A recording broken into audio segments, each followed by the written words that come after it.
Good bloody morning, everyone. My main goal for this adventure is hunting the giant Spanish mackerel. Biggest bird! Have you ever come across that one YouTube channel that just pulls you in completely? The channel that you could binge watch for hours, forgetting what time it is? For fans of spearfishing, ocean adventures, and raw, unfiltered life in the wild, Youngbloods was that channel. And at the center of it all, the magnetic Brody Moss. But here's the big question that's been bothering fans across the globe. Where did Brody Moss go? Why did Youngbloods suddenly go silent? Did something happen behind the scenes? Is he done with YouTube for good? Or is there a bigger story no one's telling? Well, buckle up, because today we're diving deep into the mystery of Brody Moss's sudden disappearance and exploring everything we know, suspect, and hope for about the future of Youngbloods. Who is Brody Moss and Youngbloods? Beautiful coral reef, sand into like a deep drop.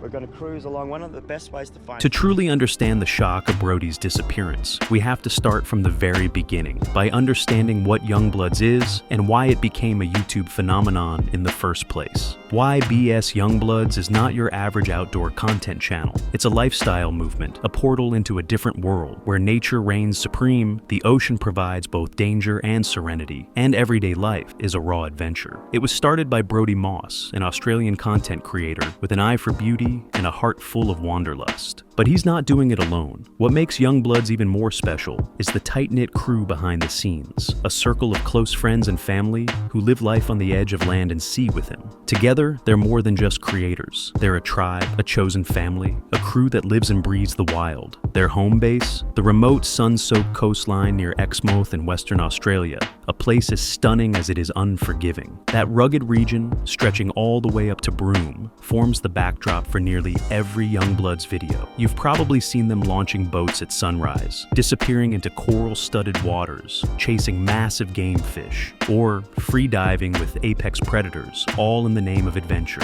And let's be honest, how many people have made fishing, boating, and spearfishing in remote Australia look like something straight out of a National Geographic dream? Brody's passion, a genuine desire to share the world. But stunning scenery alone doesn't explain why Brody Moss captured the hearts of millions. Well, doesn't get much better than this. That comes down to him, his purpose, his presence, and his personality. At the core of Youngbloods is something incredibly human, a desire to share. Brody isn't just showing off the wild, he's inviting us in. His philosophy has always been simple: if you can't live it, I'll bring it to you. He knows that not everyone can plunge into the ocean with reef sharks,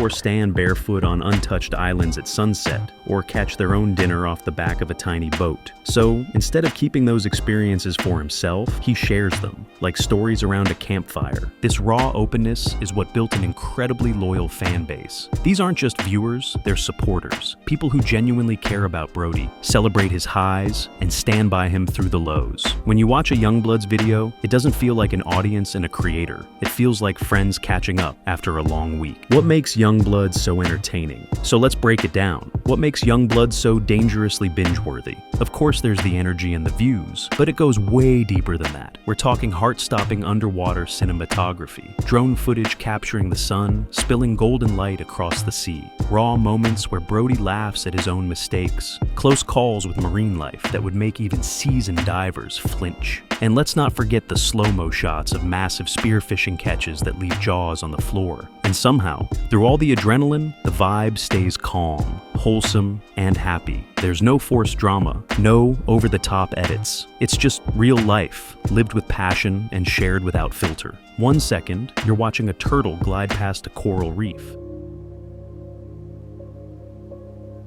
The next, Brody's goofing around with his crew or cooking a freshly caught fish on a campfire while the sun sets behind him. The balance between epic adventure and grounding simplicity is pure magic. No fake flexing, no clickbait thumbnails, just real moments, real laughs, and the kind of peace you only find in nature. Brody and Vicki, the wild love story. But adventure isn't the only thing that's made Youngbloods iconic. Brody is also no stranger to an adventurous and dramatic love life either. Victoria Ferreira, or Vicki as Brody calls her. The dead ones are spiky as well. Spiky. And there's a hole in there, don't step on there.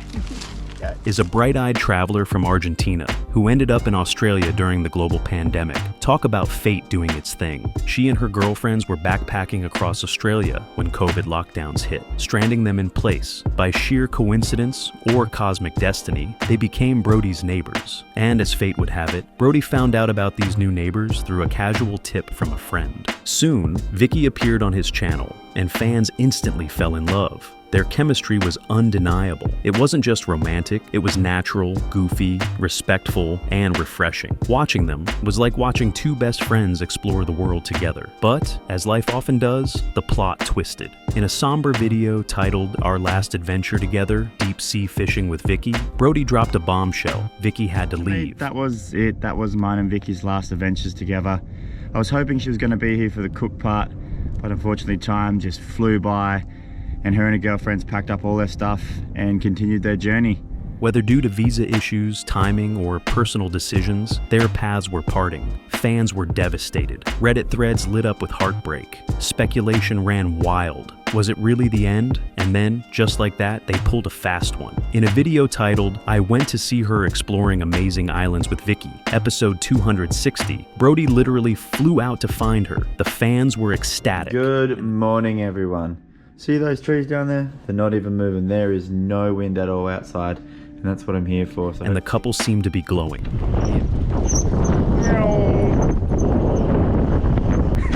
The adventure was back on. Since then, Vicki has become a pillar of the channel, a frequent presence, a fan favorite. Viewers aren't just watching a couple, they're watching a partnership, a journey unfolding in real time. Brodie's success, the money side. Behind all of this, Brodie has also built a serious business empire. While he's never bragged, it's impossible not to notice the success of his YouTube channel. 8.5 million subscribers, 3.1 billion views. Those numbers aren't just impressive, they're elite. Based on his YouTube analytics, it's estimated that Brodie rakes in around $53,000 per month from his channel alone, with the yearly income estimated at being around $2.5 million, just from views and YouTube's partner program. But it doesn't stop there. The YBS merch store offers apparel, gear, and accessories, everything from branded hoodies to fishing tools. Combine that with sponsorships, brand collaborations, and potential licensing deals, that's a seriously robust financial foundation.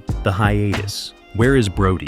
But despite all of it, there was silence. No announcement, no teaser, no goodbye. Just gone. At first, fans chalked it up to a short break.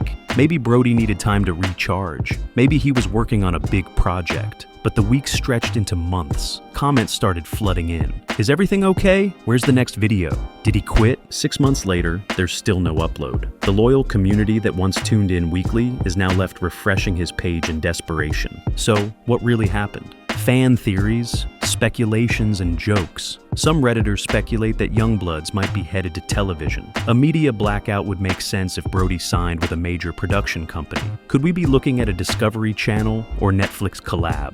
Is the silence all part of a bigger launch? Another popular guess that fans believe is that Brodie might have joined the reality show I'm a Celebrity, Get Me Out of Here, known for locking celebrities away in the wild. And, let's be honest, if anyone was born for that format, it's him. Then there's the darker speculation. Rumors that his boat was confiscated for fishing in a marine sanctuary. Could legal trouble be keeping him offline? Some fans even joke that Brodie's out there hunting the stingray that stung Steve Irwin. But just as worry started turning into panic, a small beam of light appeared. Vicki, ever gracious and real, responded to a concerned fan on Instagram. She said Brodie is doing okay and is working hard on a new video. Just that one comment breathed life into a tired, worried community. Brodie's okay. He's not gone. He's just working, quietly, patiently, maybe reinventing something even bigger. Whether or not he returns tomorrow or next year, Brody Moss has already created something timeless. He didn't just build a channel, he built a movement. He reminded us that there's a whole other life out there, where adventure, peace, purpose, and community can exist side by side. And maybe, just maybe, this long pause is part of something greater. So now, it's your turn. What do you think happened to Brody Moss? Is the hiatus almost over? Will we see a bigger, bolder Youngbloods return soon? And has his story inspired you to take a leap into your own wild adventure? Drop your thoughts in the comments below. If you enjoyed this video, make sure to like and subscribe. Thanks for watching.